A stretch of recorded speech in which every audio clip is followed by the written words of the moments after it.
Estamos de volta com o Ver Mais, assunto agora é saúde. Por que os jovens estão sofrendo mais com paradas cardíacas? Aparentemente é o que a gente está percebendo. Quando falamos de vítimas de doença cardiorrespiratória, a primeira impressão que pode vir à cabeça é de que os pacientes são com idade mais avançada. Mas os números apontam um significativo crescimento entre os mais jovens. Para entender, eu convidei o médico cardiologista, o Dr. Christian Dal Ponte. Boa tarde, doutor. Seja bem-vindo a Ver Mais. Boa tarde, Gisele. Boa tarde aos telespectadores do Ver Mais.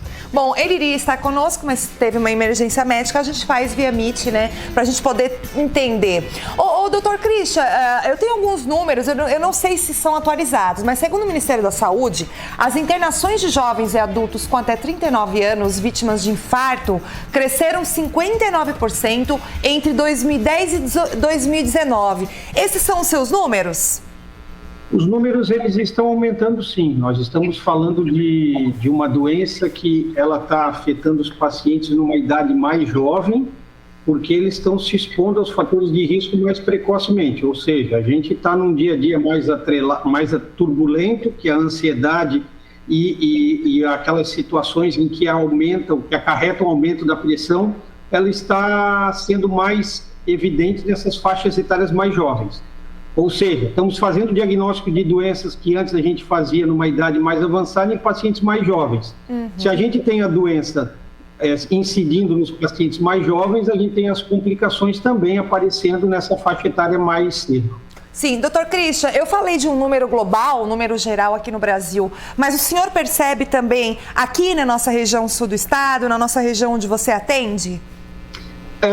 A gente pós-Covid, a gente teve uma situação que os pacientes desapareceram do consultório num período de tempo e eles apareceram, alguns muito doentes depois, porque tinham doenças crônicas e essas doenças crônicas não foram acompanhadas, e outros que tiveram doença grave como primeira manifestação de doença em casa e depois eles vieram para cá já com uma doença avançada.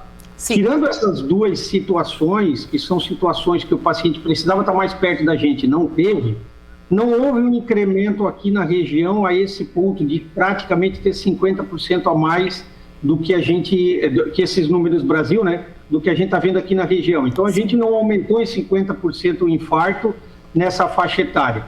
Ele é comum, sim, ele é frequente, sim, e principalmente o que aconteceu foi que aumento dessas mortes súbitas em que as pessoas qualificam como infarto. E às vezes ela tem outras causas, que pode ser embolia pulmonar, arritmia, que são as causas mais frequentes no paciente jovem, que possa ter sido englobado como no portador de morte súbita, entendeu? Sim.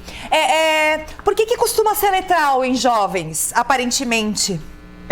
O jovem ele precisa ficar atento porque, assim, independente da situação que a gente está conversando, a incidência da doença cardiovascular em adulto jovem, ela é mais, os números são mais impactantes, por quê? Porque a gente não deu tempo de fazer uma circulação colateral. As lesões, principalmente as que levam a óbito, que são os infartos, elas ocorrem em artérias principais e lesões proximais, ou seja, são lesões em locais que, se ocorre o fechamento da artéria, muito músculo sofre essa interrupção, e a gente sabe que quando tem infarto, a primeira manifestação do infarto, 50% pode ser morte súbita e 50% sobrevive. Normalmente no jovem, como a artéria, a lesão ela é lá em cima, ela é proximal, e não tem uma circulação colateral evidente, a maior chance de ter manifestação de morte súbita é nessa faixa etária mais baixa, sim. Sim, doutor Christian, para finalizar rapidamente, que o nosso tempo voou aqui, algum sinal de que o jovem vai ter um infarto, é semelhante a alguma pessoa com idade mais avançada? Sim, a gente tem que ver. Quem tem os fatores de risco, se você fuma, está acima do peso, sedentário, como que está a sua pressão, como que está o colesterol, consulte um médico, pode ser um cardiologista ou clínico. Você precisa identificar o seu risco.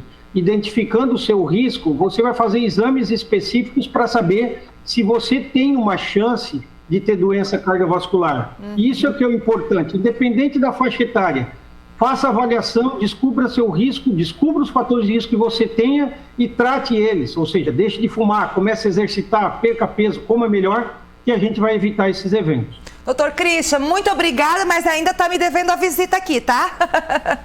Eu fico em débito, realmente é a segunda vez que eu faço contigo no Meeting. Queria estar aí até para te parabenizar pelo programa, te abraçar pela nossa amizade de anos. E fica assim, o convite pode ser feito outra data que estarei aí, bloqueio todas as coisas e vou aí, tá? Beijo no coração, tchau, tchau. Beijo. Tchau. Adoro dar beijo no coração pro Dr. Christian, que é cardiologista, né? Beijo no coração. Mas tá aí, tá explicadinho pra você, né? Fatores de risco. Vamos ter qualidade de vida, né, gente? Ó, eu dei uma receitinha de salada ali no começo do programa. Gente, ficamos por aqui. Muito obrigada pela companhia. Amanhã, 1h20 da tarde, tá bom? O beijo é onde? No coração. Tchau, tchau.